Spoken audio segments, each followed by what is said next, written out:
Ngayon titingnan natin si DMCI Holdings Incorporated dahil probably next week or this week magde-declare na sila ng dividends.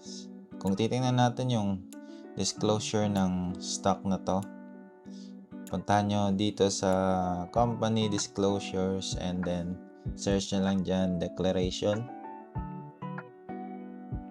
So kung makikita nyo yung declaration niya noong 2024 tsaka 2025. So kung mapapansin nyo, nasa around first week of April or last week of March yung dinedeclare niyang dividend for the first half of the year. So since last year, March 25 siya nag-declare. So possible na this year 2026 around last week of March then mag-declare ng dividend. So ngayon ay titingnan natin kung magkano ba expectation natin ng dividends per share ni DMC.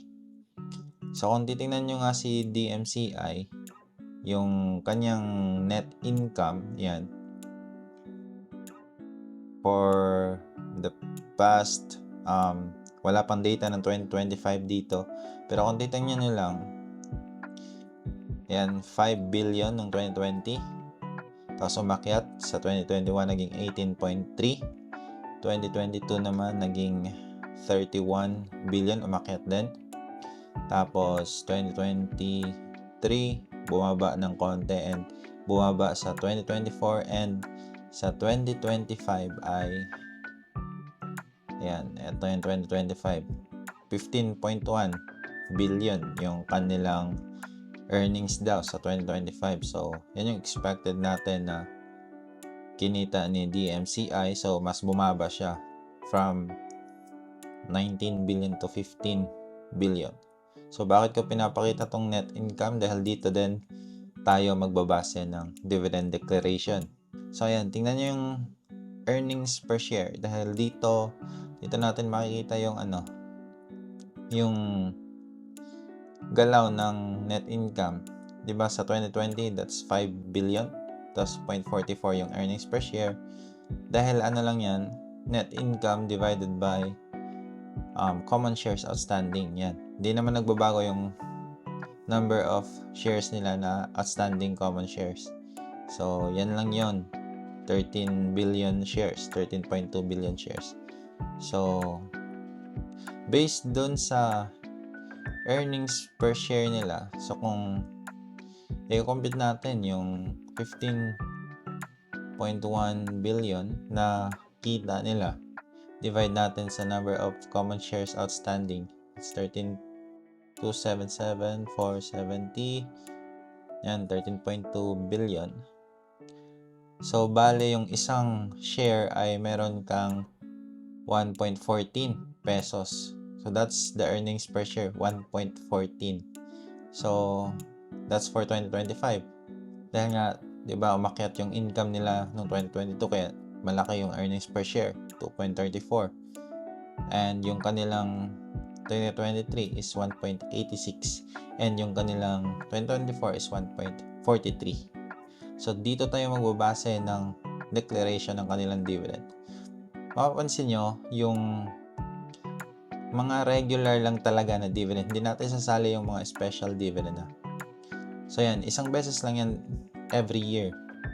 Sa 2019, yan, 2019, 0.28, 2020, 0.23, 2021, 0.13. Pero ano bang trend kung magkano yung dapat regular dividend? So, pupuntahan ulit natin yung earnings per share. Yan. Yun kasing kanilang dividend policy. Ayan. Yan yung kanilang dividend policy. At least 25% of the previous year's core net income. So, puntahan ulit natin yun. So, ibig sabihin, sa 1.43 na earnings per share natin, 0.25 lang daw yung ibibigay nilang dividend based on sa dividend policy. Yun yung gusto nilang ibigay na dividend sa per shareholder Pero hindi yan yung talagang susundin nila kasi pwede ring taasan nila yung dividends na binibigay.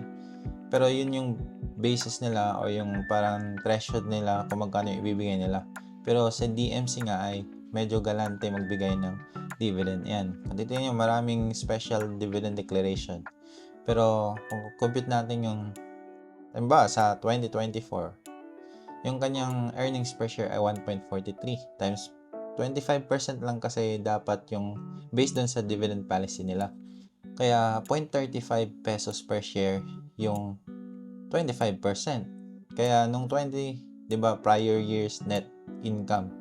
So ito yung earnings per share nung 2024. So expect natin sa 2025, magde-declare sila ng 0.35 per share. Kaya yan yung regular dividend ng 2025, 0.35. Naman natin yung 1.86 ng 2023. Yan, 1.86 times 0.25, 0.46. Kaya yan yung regular dividend ng 2024. So since alam na natin yung earnings per share based dun sa sinabi nilang earnings dito na 15.1. So na-compute naman na natin yun. That's 1.14 times 0.25. So we expect na 0.28 per share yung kanyang regular dividend. Ano lang natin, the forecast lang natin na 0.28. So ano din yung napapansin nyo, sinasamahan siya ng special dividend. Dahil nga umakyat yung income ng 2022 at 2023, kaya medyo nag-peak yung dividend declaration nila sa 2024 at 2023. Yan, matataas yung declaration nila. Pero may trend yan based on sa mga declarations nila. Like sa April 2021, i-add mo lang yung 0.13 plus 0.35, that's 0.48. So ibig sabihin divisible by 0.12 yan. 0.48 times 0.12 times 4 is 0.48. Sa 2022 naman is 0.34 plus 0.14, 0.48 din. Sa 2023, that's 0.61 plus 0.11, 0.72 divided by 0.12. Yan, divisible by 12 din. Sa 2024, same pa din yan, 0.26 plus 0.46, 0.72. Sa 2025 naman, 0.35 plus 0.25 divided by 0.12, divisible by 0.12 pa din. So, meron tayong parang trend na babasihan. So, kung 1.14 times 0.25, kung 0.28 yan, possible na samahan nila ng special dividend na 0.20. Kasi 0.28 plus 0.20, possible ito yung de-declare nila this March 2026 or April 2026. So, kung 0.48 yung ibibigay nila for this month, tapos i-add natin yung 0.48 nung November, kasi ito kinuha din nila to sa earnings ng 2025 plus 0.48. Ibig sabihin 0.96 yung lahat na mabibigay nilang dividends. Tapos divide lang natin sa earnings per share ng 2025. So, yung parang magiging payout niya is 84% ng kanilang total earnings. So, yun lang yung natin forecast ng DMCI dividends.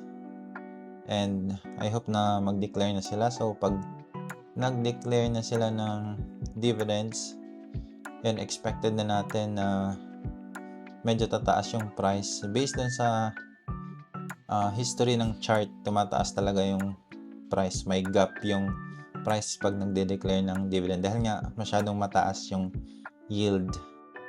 Pag yung last traded price kasi ni DMC around 0.96 na dividends.